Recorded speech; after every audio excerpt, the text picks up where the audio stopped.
Hey everyone, and welcome back to the channel. Today we are diving deep into some major news coming out of Square Enix. If you're a fan of Final Fantasy, Kingdom Hearts, or pretty much any classic JRPG, you'll want to stick around.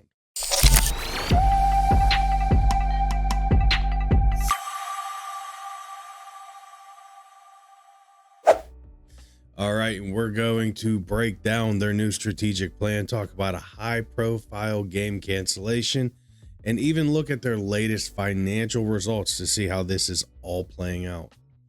All the information I'm covering today comes directly from sources provided, so you'll know it's straight from the recent reports, and you can find those down in the description. So, Square Enix has unveiled what they call their Square Enix Reboots and Awakens. They're calling it a medium-term plan. I guess we'll just have to wait to see what that means. This is a strategy set to unfold over the next 3 years. The core idea here is a big shift. They want to emphasize quality over quantity. Their games business. They aim to focus on delivering high quality games more consistently. And I was going to make a joke about one of their games that they made that flop massively, but the game was such a flop that even as a Square Enix hardcore fan, I don't even remember the name of it. Maybe Rob will, and he'll put it up on the screen somewhere. Anyways, as part of this plan, they are adopting a multi-platform approach for their games. Way to jump on the wagon now, after that's what everybody has been yelling about for the last couple years. You complain about a game not selling well, and then it gets pointed out to you that you only put it one place. What did you think was going to happen? Of course, this means we should see major titles being released on a consistent basis starting March 2027. As a lot of you know, this multi-platform strategy has already started to come true when we've seen that the Final Fantasy VII Remake trilogy was being announced for the Nintendo Switch 2 console on, I can't remember what day, but it was April, basically, when they did the whole showcase for the Switch 2.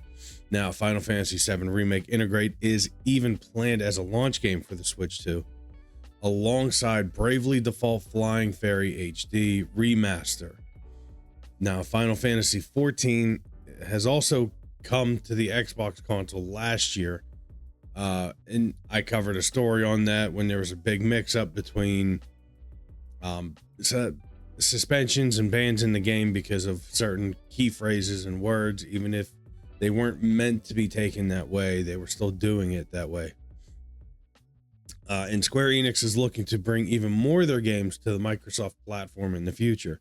They also brought the Kingdom Hearts franchise to Steam for the first time in June of 2024, and FF7 Rebirth was released on PC January of this year following its 2024 PC release.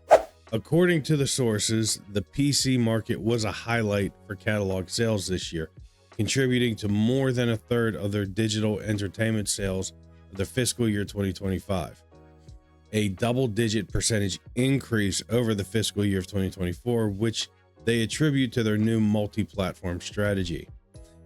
And once again, every gamer's been yelling that you should probably be doing a multi-platform strategy. So, another key change in this plan is how they manage development. All of their game titles will now be placed under the management of the same studio. I kind of like that old saying that if you put all your eggs, you know, maybe if you consolidate it a little, I didn't want to say put all your eggs in one basket, because that was meant to be not to put all your eggs in one basket, where in this case of Square Enix, we think they should be putting their eggs in one basket. You know, maybe keep a closer eye on things. Anyways, this new integrated studio operations concept means that management and studios will jointly manage the development progress of all large-scale investment titles. The goal is to consolidate, accumulate, and share all of their in-house knowledge. This process promotes the optimization of their development portfolio and schedule, as well as talent mobility and development cost optimization among in-house development personnel. I feel like a lot of this is like no-brainer stuff.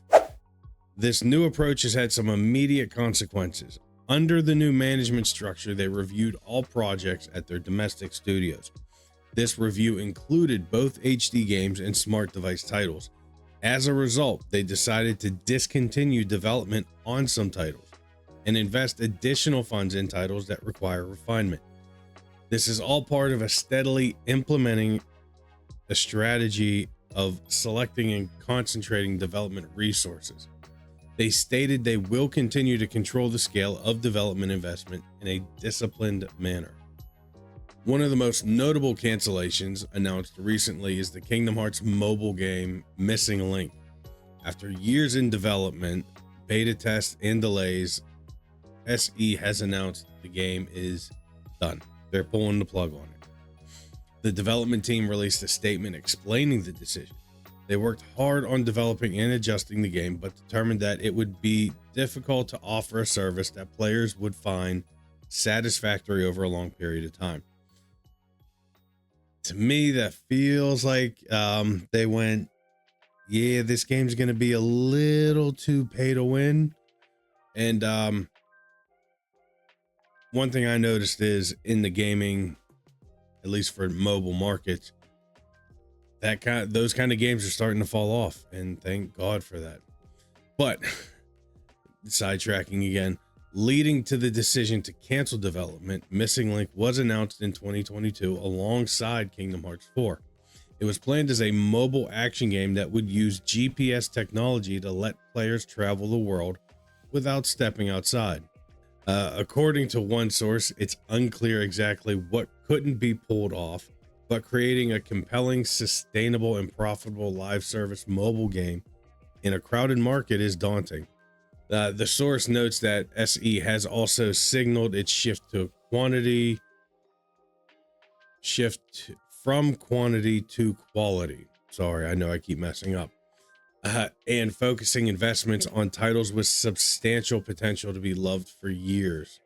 Apparently, Missing Link did not meet that bar of requirement. So I'm glad to see there's some quality control going on. While the cancellation is disappointing for some fans, there was a more positive note. Square Enix has stated they are hard at work on Kingdom Hearts 4, which will continue Sora, Donald, and Goofy's adventures in a new story arc. They asked fans to continue supporting the series and keep an eye out for further updates. Please do not make us wait until Square Enix is annoyed again and makes you kick the game out. Let's take a look at how these changes are reflected in their recent financial results for the year ending March 31st, 2025. Surprisingly, the company reported a drop in net sales, down 8.9% year on year to 324.5 billion yen, which is about 2.22 billion US dollars. This drop was attributed to the lack of comparable releases to games like last year's 7 Rebirth. However, despite lower sales, the company saw a significant increase in operating income and profit. Operating income was up 24.6% to 40.6 billion yen, so about 278.1 million US dollars. So, how did profit go up when sales went down? That does sound like a reasonable question. The sources explain that the HD game sub-segment turned profitable due to lower development costs and advertising expenses and content valuation losses. Compared to the previous year, basically they spent less on developing and promoting games and didn't have as many projects written off. The performance of Dragon Quest III HD 2D also exceeded expectations and contributed to the positive result. Other new HD games releases this past year include Life is Strange, Double Exposure, and Visions of Mana. Now, I have to put this in there because we're talking about it. Their MMO game sub-segment saw a increased net sales and operating income thanks to the launch of the critically acclaimed Final Fantasy XIV's Dawn Trail expansion. The area that declined was the games for smart devices and the PC browser sub-segments, with both net sales and operating incomes failing. Square Enix attributed this to weakness in existing titles and the recognition of royalty revenue in the previous fiscal year. This happened despite the release of a new game called Emberstoria in that segment. The cancellation of Kingdom Hearts Missing Link falls into the struggling mobile segment. So, what does this all mean for the future? SE is clearly committed to this 3-year strategic shift. They fundamentally revamped their development organization structure domestically, moving forward this integrated studio operations concept. They are reviewing all projects to select and concentrate development resources, which led to the cancellation of certain titles, including Missing Link.